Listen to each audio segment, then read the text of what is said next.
Bear on, Bears fans. Another edition of the Chicago Bears podcast coming your way. Courtney Cronin down at the combine, getting all the insight that we need. We got to figure out some of the things that she's heard, some of the things that she's learned down there. Got to talk about all of that. Also, Greeny and Hembo having a conversation. Mike Greenberg on Greeny, his radio show, talking about Justin Fields and whether he's out the door and when he's out the door. Because it doesn't seem like they believe that he's sticking around. And then we got report cards yesterday from the Bears, and apparently our food sucks. How's that possible?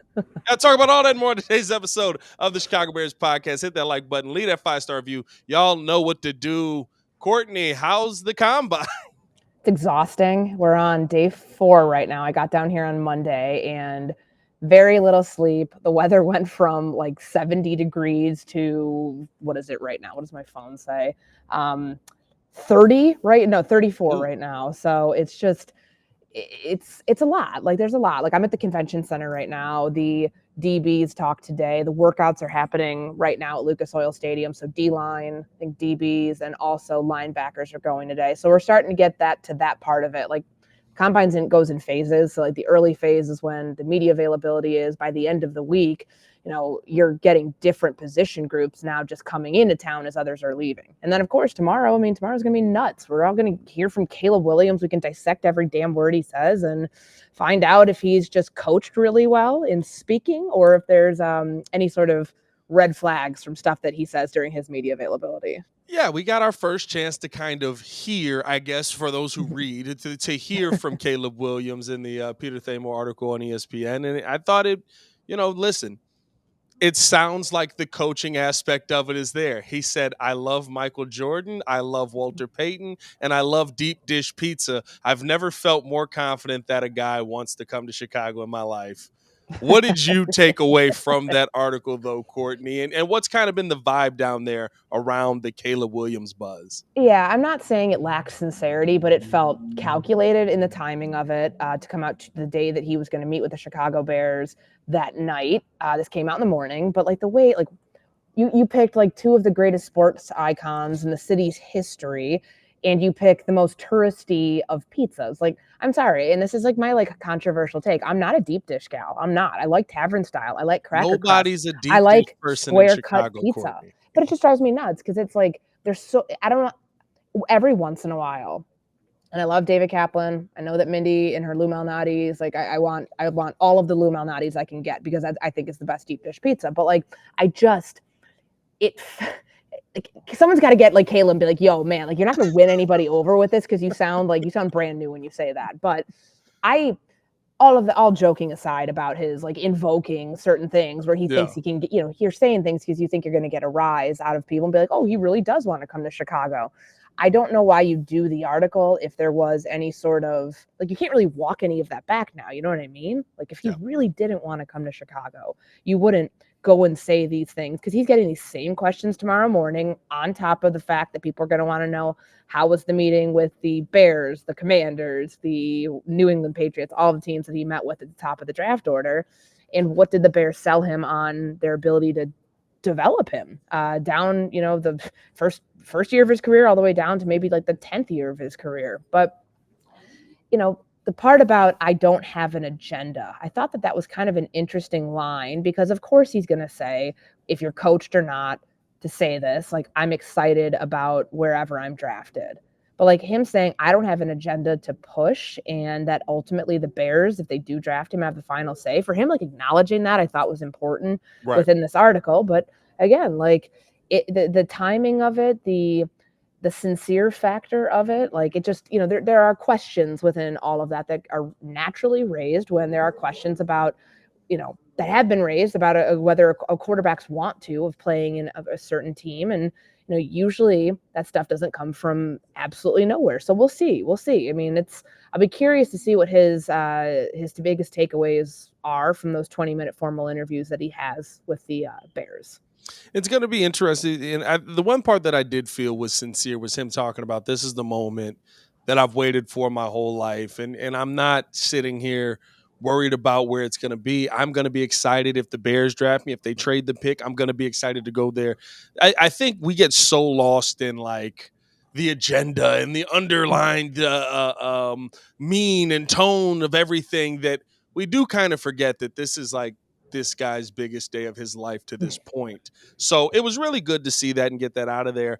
I guess what has kind of been the feel around? Is it just kind of like the Caleb buzz, or is there more of a buzz for some of these other players down there as well coming up from the quarterback position? Because I believe Drake May speaks tomorrow as Yeah, well, right? Like, same with is Jaden there kind of Daniels. a buzz with everybody? There is, but like Caleb and the buzz is different because most everybody I've talked to has made it sound like post Ryan Poles comments on Tuesday that it's a foregone conclusion that the Bears are going to draft Caleb Williams, that they're going to utilize the most valuable asset in sports, which is the number 1 overall pick in the NFL draft when you have the whole draft board sitting in front of you. And I feel like we've become convinced of it, and maybe that's a giant smokescreen. I don't know. I don't believe it to This be, would be the but biggest smoke of screen all in time. NFL history. And it's just, sometimes people are like, oh, well, it's rumor season, it's lying season. That may be the case, but like this stuff doesn't just come out of nowhere. Like this came from what Ryan Poles said, and what Matt Eberflus kind of like backing up what Ryan Poles said over the last 48 hours, and it's continued to percolate. And the buzz around Caleb Williams is palpable here because I remember going for Bryce Young's podium availability last year and how many people were there for that. Like you better get there early tomorrow morning if you're going to get anywhere close to be able to hear what Caleb Williams is saying. And now you get to ask the important questions. You get to ask about who he met with, how those visits went, but also hearing it again, like literally hearing it from his mouth instead of reading it, I think carries a lot of power and will, go a long way with Bears fans and hearing from Caleb Williams, especially those who may not be on the Caleb Williams train, which certainly feels that there are fewer and fewer. But this is just the beginning, honestly, before they get to a point like where by next week, do we know about Justin Fields? Because if we don't, then there's like at this time, March, whatever we're at, all these, a week away, if we don't have answers on stuff, then you're like, okay, are the Bears maybe not considering Caleb Williams because of if they're waiting to trade Justin Fields and they haven't already? I don't know. It just feels like a weird, almost like certainty that something's going to happen the way that we expect it to, which of course then it's Murphy's law. Like it never goes the way that you expect. Like the craziest thing will happen. And what that crazy is, I don't know, but I'm very eager to find that out. Does it feel like we heard Mike Greenberg and Hembo having this debate where kind of that if you're going to work a deal out, it's going to get done here, and Justin Fields won't be a part of this team much longer? Is that kind of the feeling that people are having down there as well? That yes, Ryan Poles just put out all of the fires on I'm coming down here to get a Justin Fields deal done, but it doesn't mean that one isn't going to get done. Does it feel like this is kind of going to be done by the time we get finished with the combine? Everybody I've spoken with, and obviously nothing's been done, and people can draw the dots and connect them and read the tea leaves all they want. Like we haven't heard anything yet. Now, whether a deal is done currently and they're just waiting for whatever reason, I don't believe that to be true, but I do think that it's trending towards by this time next week we know. And I don't know if you felt that same buzz with the number 1 overall pick changing hands last year. Like Yep. Again, we all thought that, and it was our first time seeing Ryan Poles operate in that space of pulling off a massive, massive trade and changing the draft order significantly. But he, told us last year, no, I want to get this done before free agency. And a lot of us thought, okay, cool. If you can, you might get a better price if you wait. But like he followed his timeline. So I think we have nothing to do but understand kind of where he's at right now and seeing that if he is, he's very convicted in doing something. So like if he says he wants to get something done, a Justin trade by the start of, the free agency, then I don't think that we can say that anything other than, all right, be on Justin watch. Like that's what I'm leaving here. Like if nothing happens by the time I'm done covering the quarterbacks and wide receivers tomorrow, then we're on Justin watch. Like every tweet, every time your phone buzzes, you're going to be thinking, is this the moment where you find out if something is going to happen with the current quarterback of the Bears?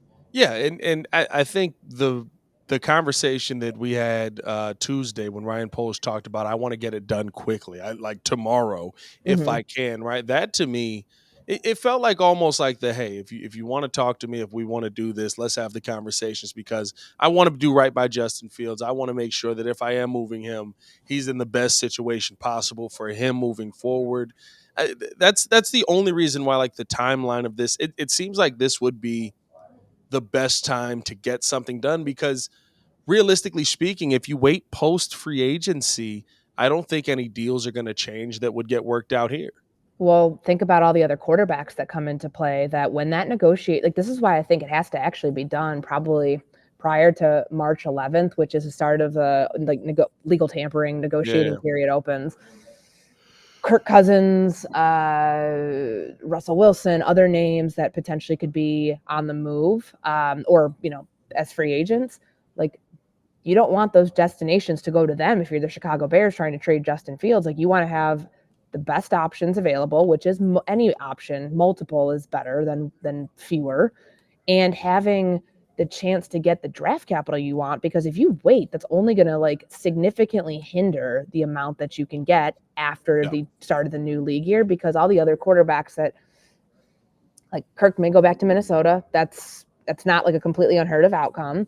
But nobody thinks that Russ is going to stay in Denver. So it's like, all right, well, which spot is Russ going to occupy? Then that's a spot that Justin Fields, if he's not already traded by that point, would not be able to occupy. So it's a leverage game, and it's a leverage game of which team, like what is he worth? Like I still can't get a general consensus, and I think yeah. we've struggled with that for the last couple of months on like what Justin Fields is worth to teams. Is it a second? Is it a third? And you start like hearing the idea of I don't know if he's worth a second. Like I'm like I don't know if I believe that, but it's just you're gathering all of it and processing it in real time and trying to figure out ultimately what they end up with.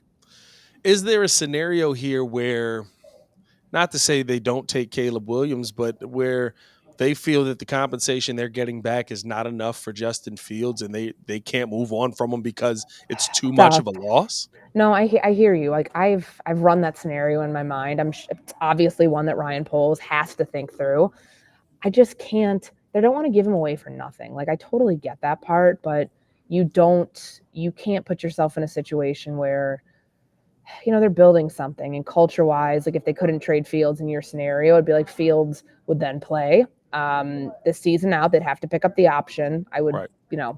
that's just the only thing that you do in that situation. And then you let Caleb sit, like just because it's like, all right, well, what if some team like said, well, we're only going to offer a 5th-round pick because they feel like they're calling the Bears bluff because they're Right. desperate to move him.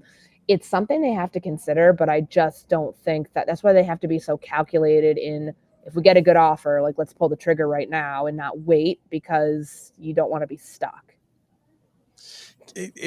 That's probably I think that's a situation that like a lot of us haven't thought about. But as you start to look at the odds, as you start to look at the teams that want Justin Fields, you really keep saying the same three, and the third team you're not even sure about here, where you go Atlanta, Pittsburgh, and then for some reason the Raiders are in there, and you're just like, I don't think the Raiders. Why would Luke Getzey want to run that back? Like that's where like now as you're getting closer, and if a deal does get done, and the Bears go, I don't know if that compensation is good enough for us. I don't think if you wait this out, it gets better. I don't think if you No. wait this out, you're gonna get all of a sudden they're gonna be like, you know what, we still suck at quarterback. We'll send you a 2 for Justin Fields. Like it's the only reason why, and I want Justin to be here, but if you're gonna trade Justin, I kind of agree with Greeny that it has to be something that gets worked out here because this is where the most intrigue is still going to be there for him. Yeah, and that's like striking when the iron's hot. That's why they did it last year with the number 1 overall pick. They laid the groundwork. They had their meetings. They came away from Indianapolis with, I think it was, Carolina obviously ends up with the pick, but that's where most the trade almost fell through by Yeah. Thursday. So like, I mean, Tuesday was the day that Scott Fitter, the former GM of the Carolina Panthers, said that he felt confident. And then it was like the next day or Thursday where it's like, man, is this thing actually going to go through? Is there something else? Like you've got to be able to get your groundwork laid. So then like the negotiations happen at the next 72 hours coming out of here. Now, I don't disagree with Greeny. I see the premise of potentially getting this thing done now, and then Monday, Tuesday, boom, a trade happens. Like I could also see them like waiting it out until later in the week. We truly just don't know, which is why being on Justin Fields' watch is going to be such a pertinent topic next week because of the timeline. And I know he said he's not just going to rush this thing through just to meet an arbitrary deadline. Yeah. We kind of have to in this circumstance, and doing it striking before free agency starts. No, 100%. It feels like the pressure is mounting. Everything's coming down to this. And yeah, the Bears are in a great situation here, but can you get that fire hotter for Justin Fields? That's really what it's going to come down to. Has there been any talk around, I guess, other teams that maybe feel like they could be in a position to trade up for Caleb Williams? On the concerns that many Bears fans have had on the leadership side, do the teams down there share some of those similar concerns, and they're just as excited to get in on these interviews? Washington, New England, teams like that.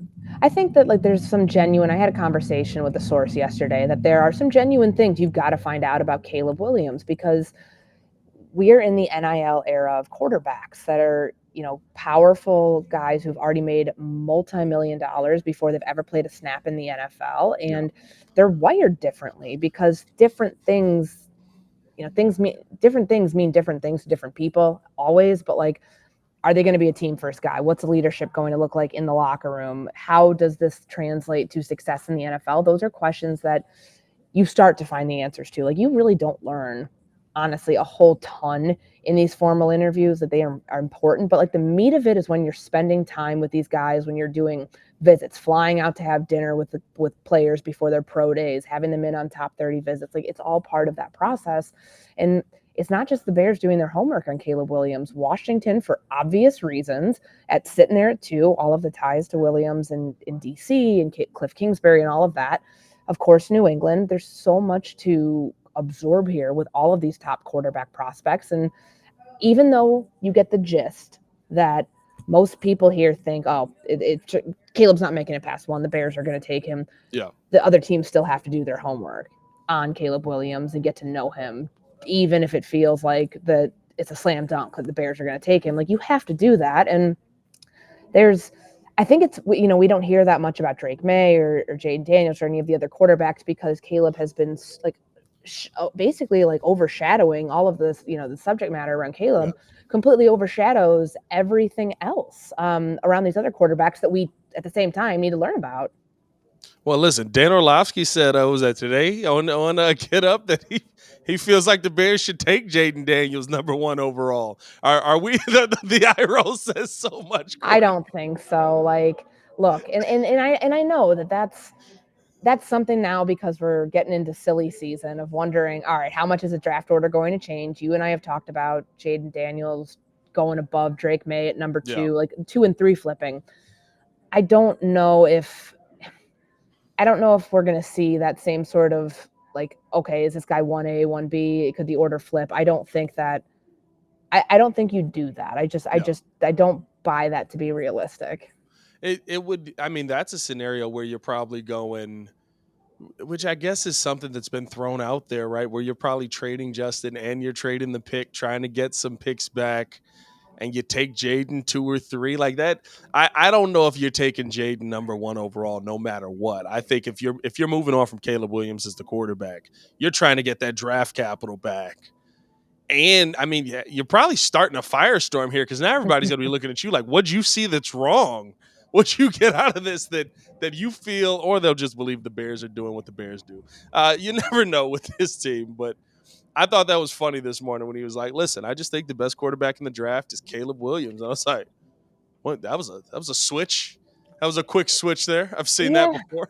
No, I mean, the Jaden Daniels things, he's how quickly he rose from like, one really, really good game last year at LSU that, effectively cemented his Heisman case to where he entered the draft conversation a couple of months ago to now where people have him slated as a top 2 pick. Like, who knows how it could change? I don't know if it's going to change to that drastically to where he could be #1 overall. Even if you think he might be the best pure prospect, you're basing that on ceiling, not on, I just couldn't see it. I couldn't either. Is he down at the combine as well? Is he slated? He will, and he'll talk tomorrow, and then the quarterbacks all work out on Saturday. Sounds good. I can't wait to. I can't wait to see what he does. Hopefully, he does something more than like just throw the football at the ceiling. But I got Anthony Richardson a high pick in the draft. I was like, look at his cannon. It's like he can't hit people in the hands, but look at it. He hit the ceiling. Appreciate you guys for showing love. Hit the like button. Subscribe to the page. Let's talk about something interesting that came out yesterday, Court. The Bears got their grades from the NFLPA. They basically poll, I believe it's 13,000 players or something, somewhere in there, or 1,300 players, I should say. And sitting there talking about a bunch of different topics like ownership, head coach, team travel, weight Mhm. room, and nutrition and cafeteria. And the Bears got some interesting grades here that I think might surprise a lot of Bears fans. Who would have Yeah, thought? Who would have thought head coach would be a B? But they I do rank him 25th in the NFL. I do like, and that's the thing where it's like, all right, the overall grade versus overall rank. I don't know how they differentiate between like the letter grade and like the number rank, but I'm not surprised. Like, this team's a 7-10 team after an 0-4 start. Like those guys played hard. You're not just gonna like, you know, whatever Eberflus was telling them, and kind of telling them what we know is to keep steady, that they're riding the ship. Like very clearly, guys bought into that. So to see a B+ grade for Matt Eberflus, the team just retained him. Like when they could have moved on and fired him after 2 years, and they said he's deserving of getting that third year. I'm not surprised by that by any stretch, because I don't like, if he didn't have those grades, I think I'd kind of be concerned about the direction of the Chicago Bears going forward after the decisions that they made this offseason. I think the part that's now locker room, does that mean locker room like the players or locker room the actual building? Locker room itself, to my So the understanding, it's like that. facility Yeah, itself. it's in the facility. Yeah. Okay. Because I was like, are they saying like the culture, the vibe around the team? No, it's Because like that a got a physical facility. locker room got an A minus. The Bears apparently have the fourth best locker room in the NFL according to players. I thought that was pretty. It is a nice locker room. I've been inside. It's really nice. No, it is. And I mean, it's clean, there's space. Um, some of these older facilities, whether it's Washington, whether it's Kansas City, Green Bay, some of them you can tell, like Pittsburgh. Oh God, like you see the interviews in Pittsburgh, they're like wooden lockers around everywhere. But the Bears do have a very nice facility, like internally, like the that stuff for players at Hallis Hall, which is a good thing. Here's the two that probably concern me the most. We got treatment of family C plus, but the ranking in the NFL is 11th. So are we just like doing families dirty here See, throughout that's the rest of the again, league?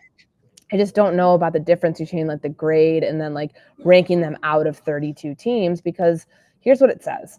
An area that players felt had improved from last year is the treatment of their families. The Bears started providing daycare on game day for players' children and added a family tent during training camp. The players feel like the care has been better this season. It reflected in the responses. So I think they got a D last year in treatment of families, and that's everything from daycare during the games to how Yeah. families are treated when they come onto campus, more or less, for training camp. And during after the games, what does the family lounge look like, the players family lounge, like how does that work? That's the stuff that the NFLPA was evaluating. And I think those are some, the fact that they made improvements and players, like, we're not going to see what the responses were, but the fact that the NFLPA said that that was reflected in the responses that they got, that shows that the Bears were listening and that they do take these report cards seriously. All teams do. They have to, because this is anonymous and this is the best way for improvements to happen.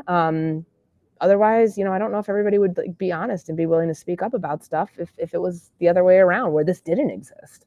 It's like when you I agree with you. I don't get the ranking plus the letter grade, because to me, right, like, listen, C plus is great for me. I got through school on C's. I'm not gonna sit here and act like I was a phenomenal student. I was not a college kid out here dominating. I got through high school and was like, I better go find a job. But being 11th, right, like that is kind of like my high school experience, where it's like I'm one of the better people passing through here with my C's. Like, who's at the bottom of this list? But you're just like, you guys Washington, hate people. the Cardinals. Like, I mean, my God, the Cardinals had like D+ for treatment of families, D for food. Locker room was an F.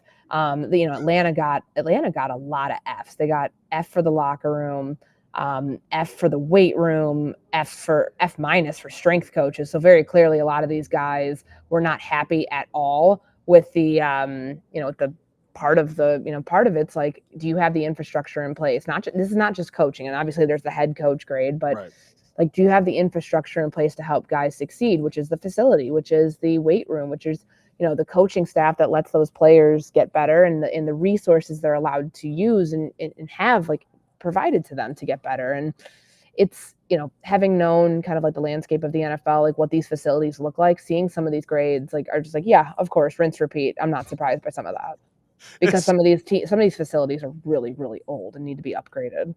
It is promising to hear, and I would love, like, I'd probably never really paid attention to these grades before this year, but I would love to see kind of like what the vibe was with training staff, training room, weight room, strength coaches for previous regimes, because Flu seems to be hitting it out of the park with his entire staff and the Bears training staff as a whole. I mean, training staff 10th best in the NFL, they get a B on that. Training room Mhm. 6th best in the NFL, they get a B plus on that. 6th best weight room in the NFL, they get an A on that. Like, that means you're prioritizing, first off, getting stronger like it's football, and second off, making sure that these guys are in a position to actually recover from the Mhm. things that happened to them on the field. You're prioritizing both sides of it, and I love to hear that. I had a long talk with I won't name him by name, but I had a long talk during locker cleanout with a veteran Bears player about, the amount of money that guys have to put into their bodies outside of their training facilities. And it's a lot. Like,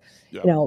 but like, it does feel like the Bears have, you don't hear anything in talking to players about, oh, like I have to go do all this extra stuff out of pocket elsewhere because it's not available in any capacity at my facility. I do think that they have, a lot going for them in that respect. And the weight room and training staff, like that's like one of the most critical pieces of an NFL franchise, like having those things work for you, so players don't have to then go out of their own pocket if they get injured, if they, don't feel like they're, at max capacity, like playing at peak performance because of the, of what's around them, that they have to go spend out of their own pocket. Players are naturally not going to like that. So, the grades that you see, pull this thing back up, the grades that you see for, poor, like strength coaches, like Atlanta is one of them. The weight rooms that like are really bad, apparently the Chargers, which I know that they're moving facilities though. So like that's some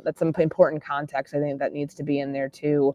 But there aren't many F grades for that. New England Patriots, I guess that's not too surprising because I know they have an older facility as well, but this is what prompts teams to kind of like put their feet to the fire. Like, hey, if your players aren't happy, this is for public, for everybody to see. And if you don't want to have your grades revealed like that, then you're going to fix it.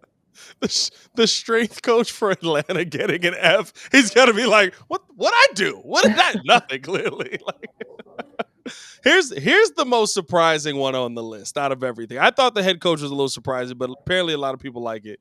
More so the ranking than anything. He's a B, but he's at the bottom of the NFL. Wait a minute. Hold on now. We suck at food. Like the nutrition and dietitian, I almost can get that, right? Because in Chicago, there's a lot of food that's going to mess up your diet and make you not eat well. How do we suck at food in the cafeteria? I think it's preference, and it's not to say that they don't have healthy options. I know that was part of the overall summary, that players would like to see more healthy options. I've walked by the cafeteria before. I've never gone in, so I can't speak to the daily offerings other than like little snippets of what I've heard that they serve. There's always something new every single day, and like culturally, they try to like wrap people's different cultures into the menu and have like, meat options, vegetarian options, chicken. Like I don't know. I mean, it's the quality too. If people, like these players are at the facility every single day, eating 3 square meals a day there, like what you put into your body is as important as the weight room, all of those other things. And I don't know what the overall issue is. I just know that grade is one that they're certainly going to want to try to improve on. And I don't know, maybe it's catering, maybe it's the chef, maybe it's a lot of different things, but there's certainly some room for growth with that grade. I thought the only time I've seen anything was I remember Braxton. I saw Braxton as he was coming out. Braxton Jones as he was coming out, and they give you like a tray, and I was like, they're feeding him like they're in high school almost. And it was like a wrapped up sandwich on there, and then there was like a juice that he had bought there, and I was like, that looks like a high school meal. But like in my mind, I was just like, oh, Braxton probably is just a young guy that eats like he's still in college or is in high school. Like he's not worried as much. But maybe that's just what they're eating out there. Maybe they're giving you that chicken sandwich from high school that used to be fire with a little bit of mayo on it and a barbecue sauce. Good Lord. Yeah, I don't know. Like, I know that, players are like, these guys have private chefs. They have Yes. high expectations for what they Yes. eat based on what they spend outside of the facility. So that factors in here too. They getting a You little know, bougie. Is that what you're saying? Maybe they're getting a little bougie on this I one. think I think people have preferences, and when you have such a limited time in the grand scheme of things to be like peak physical capacity, like you're going to be overthinking some of these things, and you're maybe like putting a lot more emphasis is probably the fair way of saying that. Justin's mad that we didn't have enough vegan options last year. And he's like, Is this he Chicago though. even vegan anymore? Isn't he No, he's pescatarian? pescatarian now. He's Yeah, so that's like fake pescatarian now. vegan. It's you don't eat meat, you just eat you. The only protein that's not plant that you would eat would be fish. The fake vegans? Is that what you called them? Like I've heard people say like, "Oh, I'm vegan, but I eat fish." I'm like, "No, that's called pescatarian." Not that he has. I just Yeah. remember like for a while I think he was vegan. My it's so funny because like my mom does like a more so vegan diet Hmm. until she doesn't feel like it. And Yeah, then she's like, oh, but I like you guys are getting burgers. I have a burger, and I'm just like, what's with the vegan thing? Are fake you just doing vegan. it? Just a weekday vegan? You're just a Monday through Friday vegan. On the It's just weekends, a it's free healthy meat. preference. Like she's just trying to be healthy and then splurge when she wants to. Oh man, let's do our road to the draft. Brought to you by Toyota. Let's go places. Courtney, we gotta put you on the clock yet again.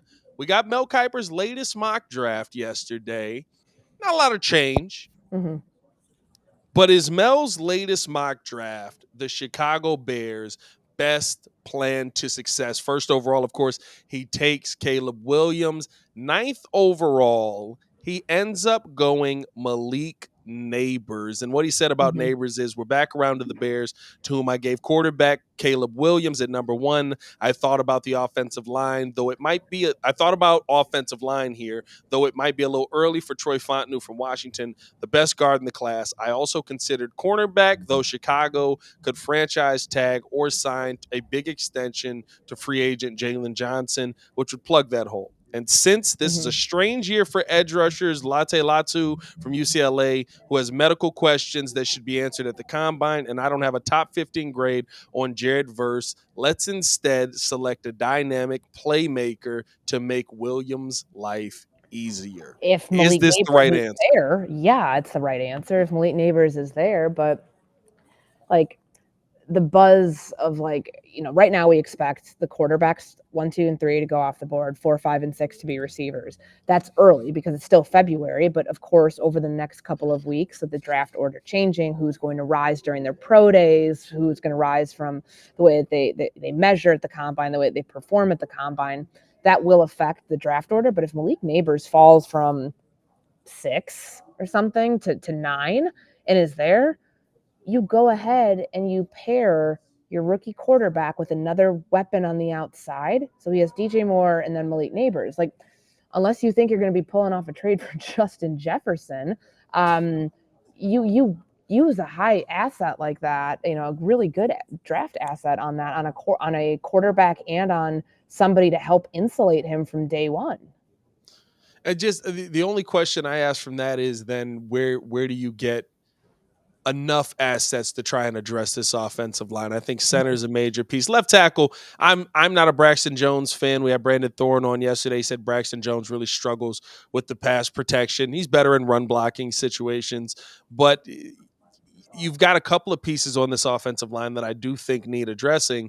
And if we're being 100% honest, like I love Tevin Jenkins, but I'm very nervous about Tevin Jenkins every time a season starts because is he going to be out there? Is he going to be hurt? Are we going to be putting in Larry Borum to step in for a couple of starts there? Like I do think there needs to be I love getting the receiver, but the quarterback has to be able to stand up long enough to get the ball to the receiver. And I'm scared that if we take, not to say I wouldn't take Neighbors at 9, but if you take him there, is Caleb Williams going to have that time to get the ball to him? Or are we just rehashing the Justin Fields conversation? Yeah, you've got to put your quarterback in the right situation where it's an ascending offensive line. Like, you already know that you have Tevin Jenkins when healthy, Darnell Wright, your franchise right tackle, and then they signed Nate Davis for a reason. I know last year, for a lot of different circumstances, it didn't pan out the way that they had hoped, but those are 3 pieces right there. Even if you're not certain about Braxton Jones, they can draft a tackle early. It doesn't have to be day 1, but it can be day 2, second or third round, assuming they can get a second round pick. And I think they'll be fine there. I don't think that they're going to go about neglecting the offensive line by any stretch. Ryan Poles is a former offensive lineman, so we've heard that from him. It's just, where do they address center? Because I know you and I, with Jordan Reed a couple weeks ago, had a great conversation about what about trading back from 9 and getting a center somewhere 17, 18 later in the first round. If that can happen, then that is great. But does that also mean that you're spending in free agency? I think they honestly could hit that from multiple different angles and walk away feeling pretty confident about the room they're going to have to grow at that position. We'll see what they end up doing. That was the Road to the Draft, brought to you by Toyota. Toyota, let's go places. All right, Courtney, let's finish it out with this. Anything, any nuggets, anything you haven't given the old Cabin J Hood show, Waddle and Sylvie, that you've heard down there that might be good for the podcast? I have a story that's coming out in a couple days, hopefully before they trade the pick, and that my reporting doesn't all just go to garbage because if something happens, or hopefully before they, if they trade Justin, the story comes out. There was one GM in our reporting that does think that the Bears should keep Fields, and that it wasn't as much of a unanimous thing, like, in my reporting and some of my colleagues being able to ask their people in the NFL. So I thought that was really unique and a very interesting perspective, because this GM had the trade. It could just be a smokescreen out there, like somebody's going to see an NFL GM said this. Can you believe that? But I don't necessarily believe that means that's the route that the Ryan Poles is going to go, or what he thinks. But I did think that was interesting that somebody of that sort of position went the route of keep Fields, build around him, get whatever you can for the number 1 overall pick. And it could be a business perspective too, about, like, if you really think you can get the haul that you're expecting, going ahead and doing that. Well, we'll see in a couple of days when that story comes out around which team that GM is from, because that will dictate how confident Bears fans feel about that one. But we appreciate you for tuning in. Never mind. You're going to work very hard down there, Courtney. Keep it up. Exhausting. Try to get some sleep standing when up. you can. I appreciate it. We appreciate all of you guys for tuning in and showing love. Hit that like button, subscribe to the page, leave a 5-star review. Y'all know what to do. For Courtney Cronin, I'm Pat the Designer. Back at it again. Y'all stay safe out there, Chicago. Bear down. Let's get this one right, huh? Maybe just a little bit. Peace.